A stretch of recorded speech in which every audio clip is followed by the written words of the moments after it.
Los periodistas.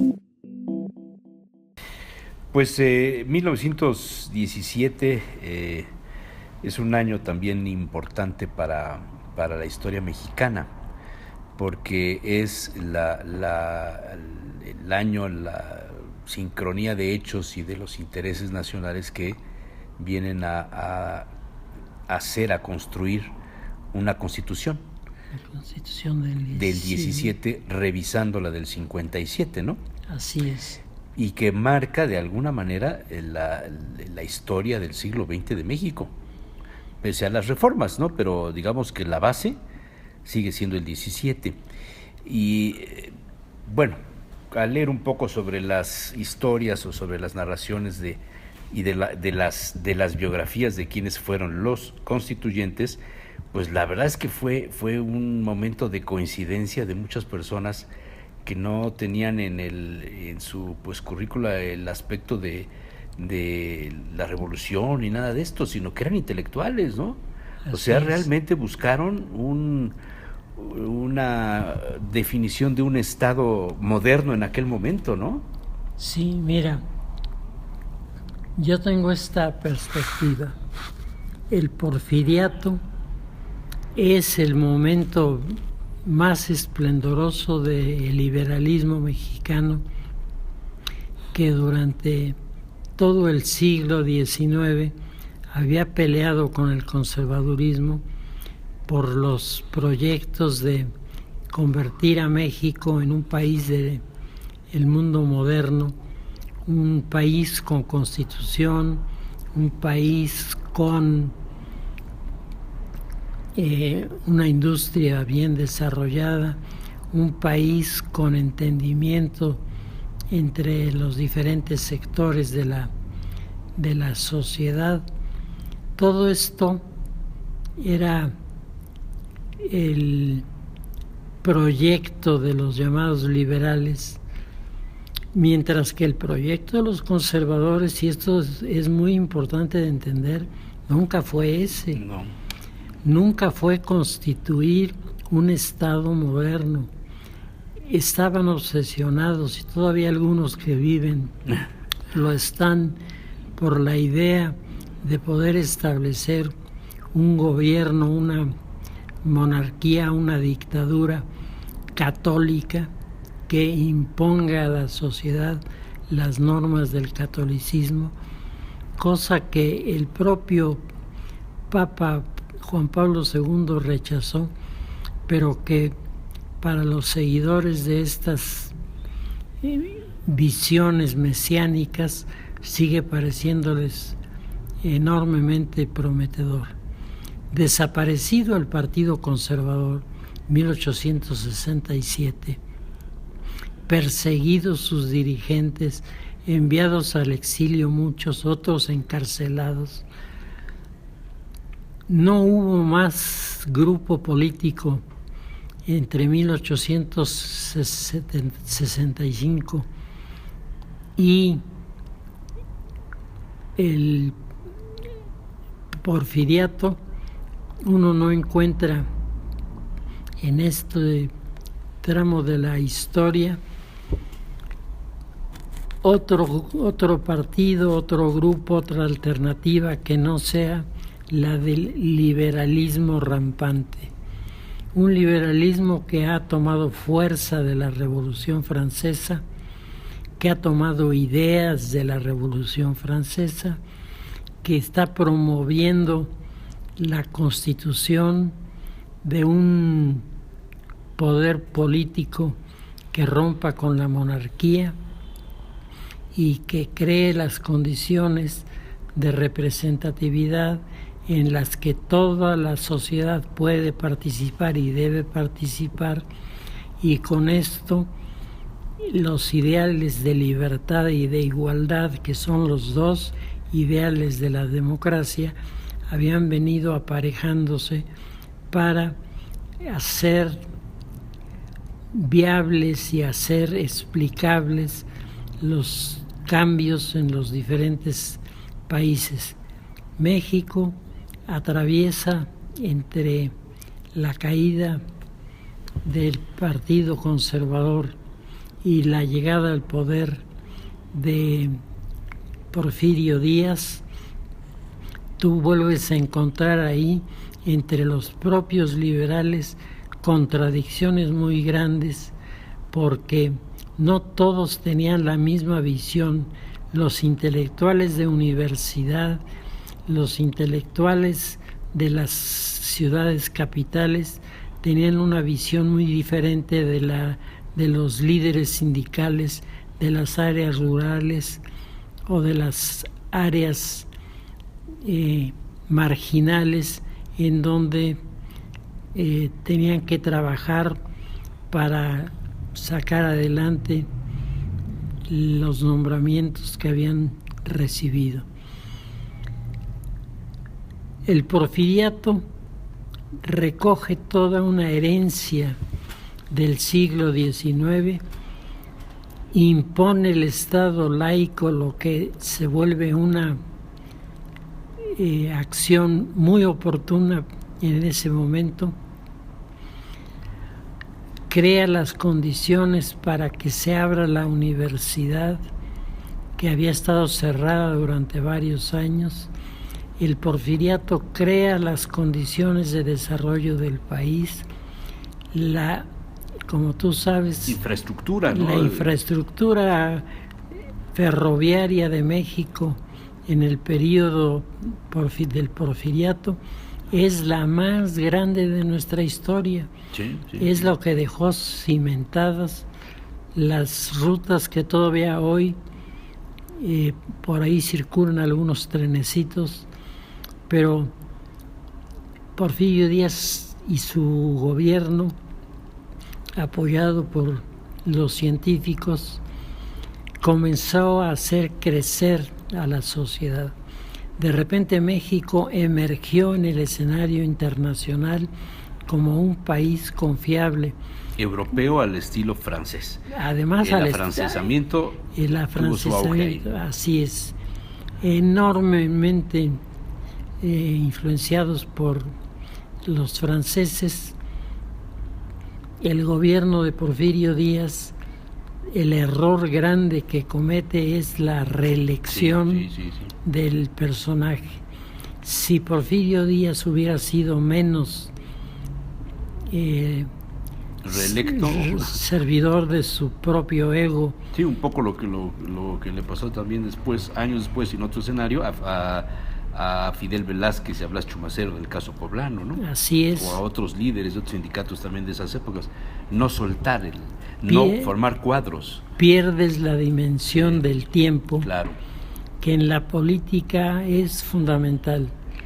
Los buenos políticos, Jesús Manuel, son aquellos que tienen no solo el sentido de la oportunidad, sino tienen el sentido del tiempo, de los tiempos, de la perspectiva, de los que saben que en el tiempo se puede construir y destruir toda una visión de desarrollo. Ahí es donde fracasa todo el proyecto porfirista. Y el gobierno porfirista había estado metido de lleno en las cosas internas, había liquidado el bandolerismo, había creado las condiciones para que las haciendas, que ahora eran propiedad de la aristocracia liberal triunfante del siglo XIX, se volvieran enormemente exitosas. A costa del sacrificio de los trabajadores. Claro. Las tiendas de raya, todo aquello, ¿no? Claro.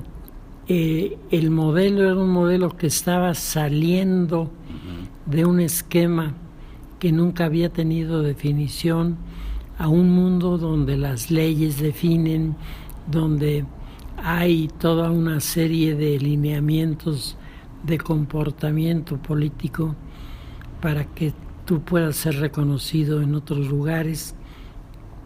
El porfiriato comenzó a crear esto y en 1910, después de un exitosísima celebración del centenario de la independencia, y de la revolución, a los pocos días, que es lo que asombra a todo el mundo, ¿Cómo es posible que el personaje que en las imágenes de los primeros rollos de cine que se filmaron en nuestro país nos presentaba los del desfile, la comitiva española encabezada por el general Polavieja, que trajo de regalo a Porfirio Díaz la espada de Morelos, que había sido enviada a un museo a España? Ese país, esas circunstancias en donde las cosas iban para arriba, dos meses después choca frontalmente contra un proyecto que se venía trabajando muy por debajo del agua, que era el proyecto de los anarquistas históricos, que Malatesta, bueno, no él, pero la escuela de Malatesta. Pero particularmente habían llegado los italianos con Malatesta, pero los españoles habían llegado con la escuela moderna, claro, que se convertirá en el modelo en el que debe inspirarse el sistema educativo mexicano, laica, la educación científica, experimental, tenía sus elementos positivos. Y bueno, y eso es tal vez el compromiso más grande que se consuma con la Constitución. Así es. Al declarar toda esta idea en el artículo 3, ¿no? Así es. De hecho, los anarquistas son los grandes constructores de la Constitución, del artículo 3. ¿Solo del artículo 3 o de toda la Constitución? Y de buena parte de la Constitución, porque eran los que veían no solamente este avance que asombraba a muchos después de todos los problemas de México del siglo XIX, ver un país que surgía, que crecía, que tenía una capital que se había modernizado, se habían introducido los tranvías, había comenzado a suministrarse energía eléctrica para alumbrar la ciudad. México estaba creciendo, no a los números que los técnicos consideraban que eran los óptimos, pero sí un desarrollo económico que hizo que Porfirio Díaz, que es un convencido del manejo en las cuestiones comerciales de el reflejo en la onza Troy de plata, que se convierte en un parámetro el parámetro de la economía por encima del dólar. Exacto, no solamente nacional sino mundial. Los mercados internacionales, sobre todo los asiáticos, solo aceptaban pesos del porfiriato y las monedas de plata de los austriacos de finales del siglo XVIII, que eran los que estaban circulando en ese momento y dándole presencia a nuestro país. ¿Cómo puede ocurrir la revolución? La revolución ocurre porque a muchos de los intelectuales les parecía que íbamos muy rápido, muy poco rápido en este proceso. Tenía que acelerarse y creyeron equivocadamente que precipitando un movimiento armado, la mejora de la sociedad iba a ser más rápida, más integrada, con mucho mejor perspectiva que la que le estaba dando el porfiriato. Y en un escenario así, los intelectuales señalan que la Constitución del 57 es ya una Constitución obsoleta. Entonces, y sí lo era. Y sí lo era, sí. Claro, era una Constitución para un país que por primera vez tenía una regla de este tipo, pero que estaba anclada en los criterios decimonónicos. Bueno, sería algo similar a lo que se plantea ahora desde hace algún tiempo por el Grupo Galileo, por Porfirio Muñoz Ledo y algunos otros, de hacer una nueva constitución, eliminar las cámaras y el Senado y demás, y convocar a los expertos. Claro, y no a los diputados, que no son precisamente los expertos de esta nación, a hacer una nueva constitución. Pero en aquel momento, Manuel, ¿qué corriente de pensamiento dominaba, independientemente de los anarquistas que dices y de los de la escuela moderna? Había otros pensadores, ¿no? Algunos internacionalistas, gente experta en el tema de las relaciones internacionales, ¿no? Preparados en Europa, otros en Estados Unidos. Y ellos eran los más convencidos, los que habían ido a Estados Unidos, de que lo que México necesitaba era una nueva constitución. El país, en 1917, está sacudido por los acontecimientos mundiales, porque está recibiendo el telegrama Zimmermann, que era una invitación del Kaiser al presidente Venustiano Carranza de sumarse como aliado a la causa alemana y atacar a los Estados Unidos en la frontera. A cambio ofrecían el apoyo y la ayuda para que México pudiera recuperar los territorios del norte que se habían perdido en la intervención americana del 47. Venustiano Carranza, dicen los biógrafos de Venustiano Carranza, se sintió tentado, pero cuando decide que no va a entrarle al conflicto en Europa, desencadenando la guerra aquí, y le preguntan por qué, dijo: porque yo me pongo a pensar que nos va muy bien y que logramos rescatar los territorios perdidos. ¿Y qué hacemos con eso? Ajá, sí. ¿Qué hacemos para mantener a la gente que ya está acostumbrada a otras formas de vida, a otros recursos?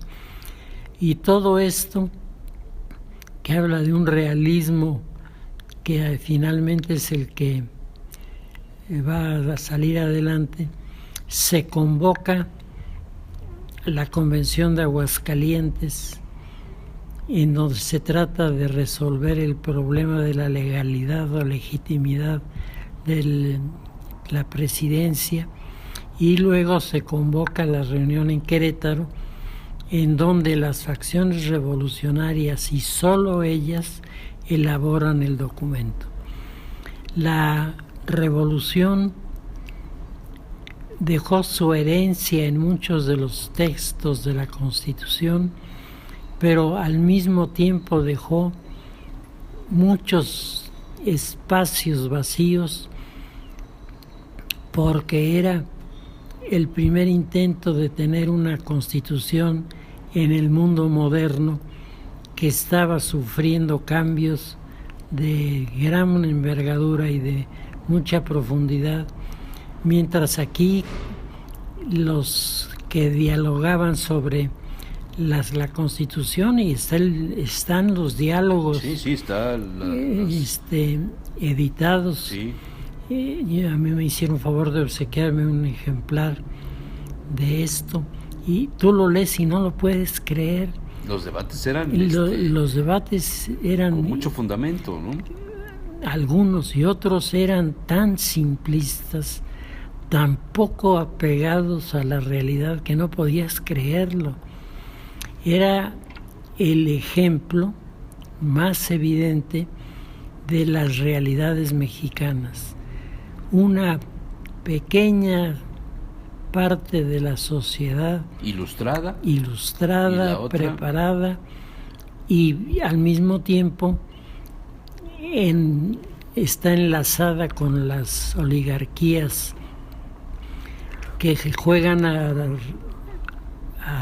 apoyar a quien tenga más posibilidades.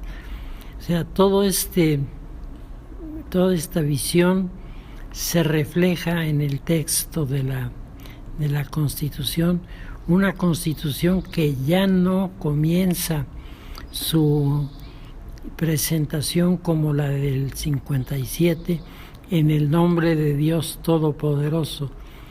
Esto queda totalmente descartado.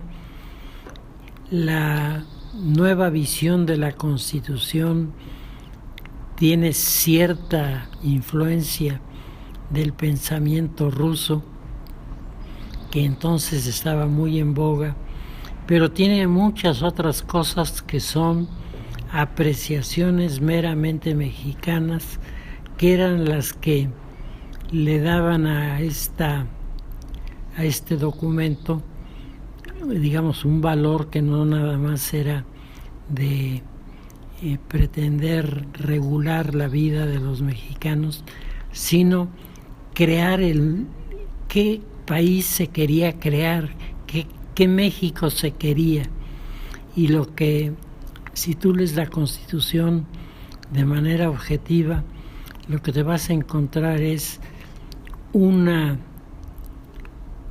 permanente reclamo de los que no tienen, pidiendo espacios y pidiendo recursos para que el país se transforme, pero no solo en sus estamentos superiores, sino se transforme apuntando a los verdaderamente olvidados de las realidades, que son los grupos indígenas.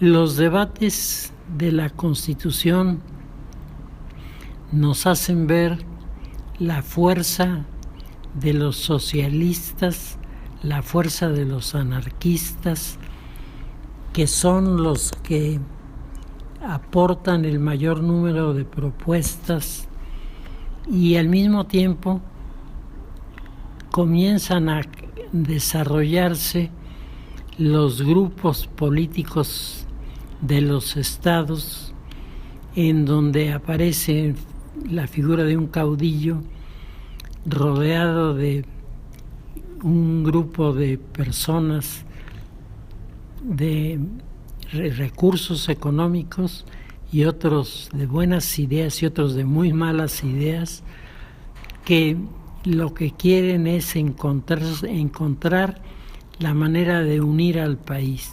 Y también de recibir una recompensa por lo que hicieron para ayudar o participar con los que ganaron en la revolución. Claro. Lo que Max Weber diría en uno de sus libros, los grupos de poder, ¿no? Los grupos de poder. O sea, ahí es donde se manifiesta la primera presencia de los grupos de poder en la construcción de la Constitución del 17. Sí y no.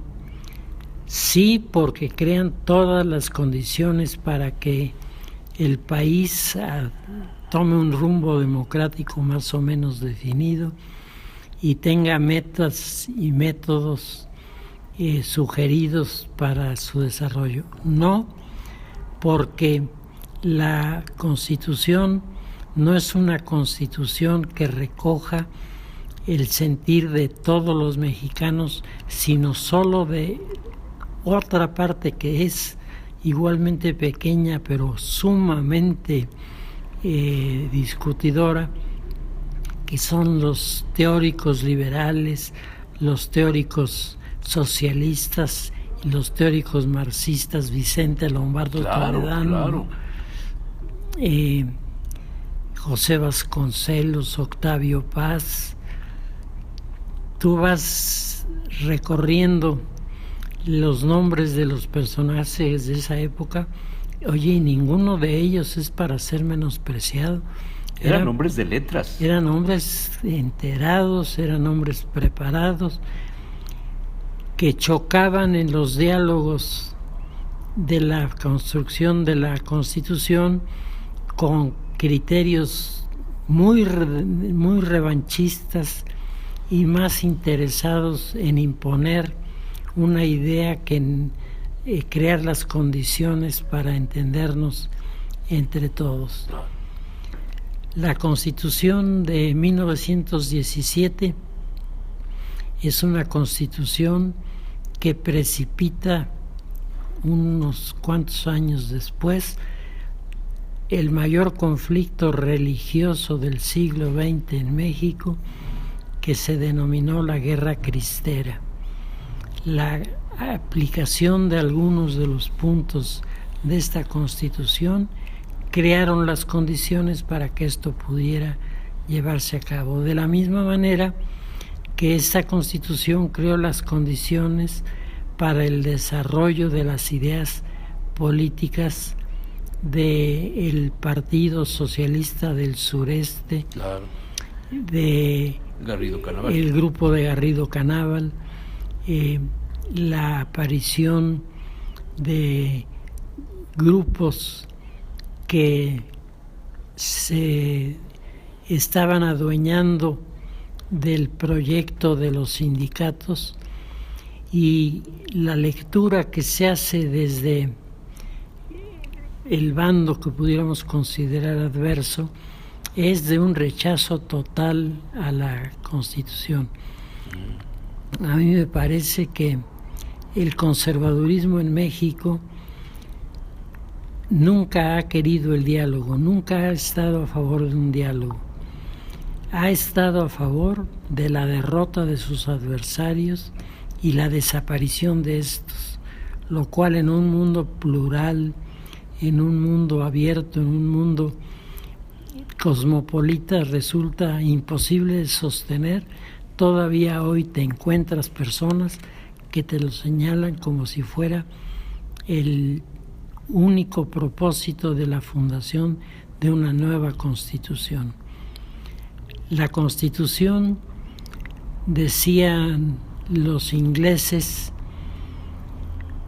es el soporte de la vida legal y en paz de una sociedad con ideas diferentes, propuestas diferentes, pero con el mismo amor por el país por el que están trabajando. O sea, finalmente es un documento que pretende, teórica y a veces prácticamente en los países, la igualdad de todos los ciudadanos. Así es, y tú sabes que no la garantía de la oligarquía o de una determinada clase social. Claro, tú sabes precisamente que la igualdad es uno de los temas menos aceptados por los grupos conservadores. Siempre ha habido un menosprecio. Una especie de racismo, si quieres llamarle también así, ¿no? Racismo intelectual que... ¿Cómo te sientas con ese en la no, mesa? Exacto, que no crea las condiciones para decir voy a sostener mis puntos de vista, que oigan lo que pensamos muchos que no tenemos las ideas socialistas ni comunistas, pero que somos mexicanos, y tratar entre todos de, dejando a un lado las diferencias que siempre existirán, encontrar una fórmula corta en la que la Constitución de Estados Unidos tenía 7 artículos, Jesús Manuel, mientras que nuestra Constitución incluso se mete a tocar temas que no le corresponden y que han provocado los choques con la sociedad y la descalificación. Pero sin duda el tema de la reforma a la Constitución de la que se ha venido hablando sería mejor enfocarla como la construcción de una nueva constitución. Más que el reformar esta tan reformada. Claro, ya una constitución que tuvo su momento, que fue desarrollada por hombres que vivieron intensamente ese momento de la revolución. Hoy México es distinto. Hoy México tiene otras necesidades y otras prioridades, y tiene sobre todo la urgencia de la unidad nacional frente a declaraciones como las de Donald Trump, que no hay manera que no hay constitucionalmente revertirlas. Así es. Oye, Manuel, pero sí es cierto, todos los intelectuales coinciden en la necesidad de una nueva constitución. La del 17, con todas las reformas recientes de la petrolera, de energética, la política, etcétera, está agotada, es inservible, es una carga más que un documento que sea referencia para generar lo que se propusieron hace 100 años quienes la escribieron.